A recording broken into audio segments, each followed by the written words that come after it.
মাননীয় মুখ্যমন্ত্রী ডক্টর হিমন্ত বিশ্ব শর্মা দেবে নতুন টাউনশিপ গঠন সম্পর্কত এখন পর্যালোচনা সভা দিল্লীত অনুষ্ঠিত করা আমার পরিলক্ষিত হয়েছে। সামাজিক মাধ্যমৰ জৰিয়তে আমি এইটো দেখিবলৈ পাইছোঁ আৰু তেওঁ সেই পৰ্যালোচনা কৰাত যেটো 1500 একৰ ভূমি আমাৰ বৰদুৱাৰ অঞ্চলৰো আছে বুলি তাত উল্লেখ আছে যে এই অঞ্চলৰ ৰাইজৰ পূৰ্বতেও দাবী আছিল, বহুদিনীয়া দীৰ্ঘদিনীয়া দাবী যে এই অঞ্চলত বসবাস কৰা যিসকল ভূমিহীন লোক আছে তেখেতসকলক এই ভূমিৰ পট্টাটো দিব লাগে বুলি আমাৰ দাবী আছে। আৰু ইতিমধ্যেই বহু লোকে ইয়াত ৰায়তী পট্টা পাবলৈ সক্ষম হৈছে। তেখেতসকলক অতি শীঘ্ৰে ভূমি পট্টা দিয়াৰ ব্যৱস্থাখিনি কৰিব লাগে। মুখ্যমন্ত্ৰী মহোদয়ে নিজেই ৰাভা হাছং স্বায়ত্তশাসিত পৰিষদৰ যেতিয়া নিৰ্বাচন প্ৰচাৰ কাৰ্য চলি আছিল সেই সময়ত 29 মাৰ্চত আহি বকত হোৱা যে নিৰ্বাচনী সভা সেই সভাত মুখ্যমন্ত্ৰী মহোদয়ে কৈছিল যে বৰদুৱাৰ অঞ্চলৰ যি আমাৰ জনজাতীয় আৰু খিলঞ্জীয়া লোক আছে তেখেতসকলক মই ভূমিৰ পট্টা দিয়াৰহে ব্যৱস্থা কৰিম। তাৰ পৰিৱৰ্তে আমি কোনো বহিৰাগত কোম্পানীক সেই অঞ্চলৰ ৰাইজক বিপদত পেলাই মানে ভূমি দিয়াৰ কথাখিনি আমি চিন্তা চৰ্চাখিনি কৰা নাই। সেই কথাখিনি মুখ্যমন্ত্ৰী মহোদয়ে কৈছে, কিন্তু তাৰ পৰিৱৰ্তে আজি যিখন তেখেতে পৰ্যালোচনা সভা অনুষ্ঠিত কৰিল তাত কিন্তু এই অঞ্চলৰ ভূমি তেখেতে টাউনশ্বিপ বনাই অন্য অঞ্চলৰ মানুহক দিয়াৰ যি ব্যৱস্থা কৰিছে সেই কথাখিনিক আমি কামৰূপ জিলা ৰাভা ছাত্ৰ সন্থাই ধিক্কাৰ দিছোঁ। আৰু জিলা প্ৰশাসনকো আমি আহ্বান জনাইছোঁ। জিলা প্ৰশাসনে 14 ফেব্ৰুৱাৰীত এটা নিউজ ওলাইছিল, তেখেতসকলে স্পষ্টীকৰণ দিছিল যে এই অঞ্চলত কোনো ভূমি অধিগ্ৰহণ কৰাৰ চৰকাৰৰ পৰিকল্পনা নাই, কিন্তু জিলা প্ৰশাসনে আমাক অন্ধকাৰত ৰাখি তেখেতসকলে যে এই টাউনশ্বিপ গঠনৰ পৰিকল্পনা কৰিছে এই কথাটো আমি সংগঠনসমূহে বা এই অঞ্চলৰ ৰাইজে এই কথাখিনি ভাল পোৱা নাই। আৰু জিলা প্ৰশাসনে অন্ধকাৰত ৰাখি যিখিনি কাম কৰিব বিচাৰিছে আমি সেইখিনি ধিক্কাৰ দিছোঁ। যদিহে সময় থাকোঁতে চৰকাৰে ইয়াৰ পুনৰ বিবেচনা নকৰে তেতিয়াহ'লে নিশ্চয় আমি এই অঞ্চলৰ ৰাইজ ৰাজপথত নামিবলৈ বাধ্য হ'ম। তেতিয়া কিন্তু এই যেতিয়া আন্দোলনত নামা যাব বা নামিব ৰাইজে তাত যিটো ক্ষয় ক্ষতি হ'ব তাৰ কাৰণে কিন্তু চৰকাৰে জগৰীয়া হ'ব লাগিব। কাৰণ ইমান দিন ধৰি দীৰ্ঘদিন ধৰি এই অঞ্চলৰ ৰাইজে ভূমি পট্টাৰ দাবীত সংগ্ৰাম চলাই আহিছে। বিভিন্ন সময়ত ৰাজনৈতিক দলসমূহেও প্ৰতিশ্ৰুতি প্ৰদান কৰি আহি নিৰ্বাচনত জয়ী হৈ যোৱাৰ পিছত তেখেতসকলে পিঠি দিয়া আমাৰ পৰিলক্ষিত হৈছে যে এই অঞ্চলত যিহেতু স্বাধীনতাৰ পূৰ্বৰ পৰাই এই অঞ্চলত বসবাস কৰি আছে, কিছু লোক বৰদুৱাৰ যি টি গাৰ্ডেন আছে সেই টি গাৰ্ডেন নোহোৱাৰ আগৰ পৰাই এই অঞ্চলত বসবাস কৰি আছে, কিন্তু চৰকাৰে এই অঞ্চলৰ ৰাইজৰ এই অঞ্চলত যিখিনি ভূমি জৰীপ কৰিব লাগিছিল এই ভূমি জৰীপ কৰাৰ পৰিৱৰ্তে তেখেতসকলে এই অঞ্চলৰ ৰাইজক বঞ্চিত কৰি যি টাউনশ্বিপ ছেটেলাইট টাউনশ্বিপ বনাবলৈ আগবাঢ়িছে সেই কথাখিনিক আমি বিৰোধিতা কৰিছোঁ। আৰু ৰাইজক অৱগত নকৰাকৈ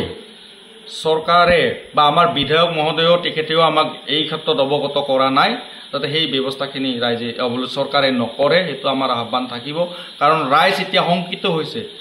এই ভূমিপুত্ৰ এই অঞ্চলৰ ভূমিপুত্ৰসকলে আজি শংকিত হৈছে, তেখেতসকল অঘৰী হ'ব লাগিব বুলি শংকিত হৈছে। চৰকাৰে যি প্ৰতিশ্ৰুতি দিছিল জাতি মিতি ভেটি ৰক্ষাৰ সেইটো কথাখিনি যাতে তেওঁলোকৰ যি শ্লোগান সেই শ্লোগানটো যাতে নাপাহৰে। যদিহে এই শ্লোগানটো এই প্ৰতিশ্ৰুতি দি চৰকাৰে শাসনত আহিছিল এই প্ৰতিশ্ৰুতি ৰক্ষা পালনত যদিহে ব্যৰ্থ হয়, যি ৰাইজে এই দলক বা এই চৰকাৰখনক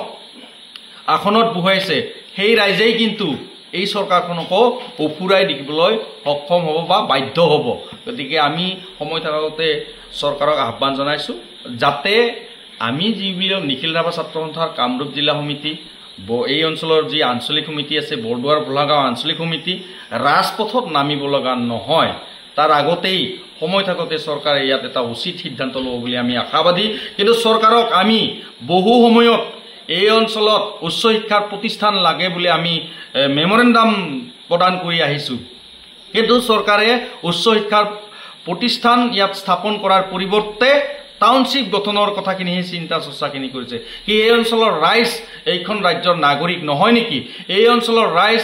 অসমৰ কি ভূমিপুত্ৰ নহয় নেকি? কথাখিনি চৰকাৰে বিবেচনা কৰিব বুলি আমি আশাবাদী। আৰু চৰকাৰে অতি শীঘ্ৰে এই সম্পৰ্কত এটা স্পষ্ট বা স্পষ্টীকৰণ দিব লাগে ইয়াত কি কৰিব ওলাইছে সেই কথাখিনি আমাক জনাব লাগে নহলে আমি ইয়াত কোনো পধ্যেই ইয়াত কোনো টাউনশ্বিপ গঠন হ'বলৈ নিদিম আৰু ইয়াৰ ৰাইজে নিদিব কাৰণ আমি অঘৰী হ'বলৈ নাযাওঁ গতিকে আমি ইয়াত যেহেতু পূৰ্বৰ পৰাই অতীজৰে পৰাই আমাৰ ইয়াত ফৰফাদাৰ সকলেও বসবাস কৰিছিল আমি ক্ৰমান্বয়ে ইয়াত বসবাস কৰি আহিছোঁ এই অঞ্চলৰ ভূমিৰ অধিকাৰ আমাক লাগিব এই অঞ্চলৰ যি বায়ু পানী খাই আমি ডাঙৰ হৈছোঁ ইয়াতেই ডাঙৰ হৈছোঁ আৰু এই অঞ্চলৰ যিখিনি আমাৰ কি কয় নাগৰিক আছে সকলোৱে যাতে ভূমিপত্ৰখিনি পায় তাৰ ব্যৱস্থা কৰিব বুলি আশা কৰিছোঁ নমস্কাৰ বিশেষ এটা বিষয়ক লৈ আজি আমি বৰদোৱাৰ ভলগা আঞ্চলিক ৰাভা ছাত্ৰ সন্থাই তাৎক্ষণিকভাৱে প্ৰতিক্ৰিয়া প্ৰকাশ কৰিব বিচাৰিছোঁ আজি কিছু সময়ৰ আগতে আমি এটা মেছেজ পাইছিলোঁ যে নতুন দিল্লীত HCM ডক্টৰ হিমন্ত বিশ্ব শৰ্মাই GMDA আৰু দহুৱেৰ বিষয়াৰ সৈতে অসমৰ $1 মিলিয়ন মূল নগৰ আন্তঃগাঁথনি প্ৰকল্পৰ পৰ্যালোচনা কৰে বা কৰিছে আৰু এই প্ৰকল্পসমূহৰ ভিতৰত পলাকবাৰী স্থিত বৰদুৱাৰৰ 1500 একৰ ভূমি ছেটেলাইট টাউনশ্বিপৰ কাৰণে পৰিকল্পনা কৰিছে বুলি আমি মেছেজটো পাইছোঁ এতিয়া কথা হ'ল এই বৰদুৱাৰ কোনখিনি 1500 একৰ ভূমি তেওঁলোকে পৰিকল্পনা কৰিছে এই কথাখিনি আমাক স্পষ্টকৰণ লাগে আৰু ইয়াত ছেটেলাইট টাউনশ্বিপৰ পৰিৱৰ্তে এই অঞ্চলত যুগ যুগ ধৰি বসবাস কৰি অহা লোকসকলক ভূমিহীন লোকসকলক ভূমিৰ পট্টা প্ৰদান কৰিব লাগে আৰু প্ৰদান কৰিবৰ বাবে আমি ভূমি পট্টা প্ৰদান কৰিব লাগে বুলি আমি দাবী জনাই আহিছোঁ ছেটেলাইট টাউনশ্বিপৰ পৰিৱৰ্তে অঞ্চলটোত দীনদয়াল সদৃশ কলেজ এখন স্থাপন কৰক ভাল মেডিকেল এখন স্থাপন কৰক তাক আমি আহ্বান জনাইছোঁ কিন্তু ছেটেলাইট টাউনশ্বিপৰ নামত এই অঞ্চলৰ 1500 একৰ ভূমি আমি কোনো পধ্যেই মানি নলওঁ এই কথাখিনি আমি স্পষ্টকৈ জনাই দিছোঁ Stay informed, stay ahead. News Any 365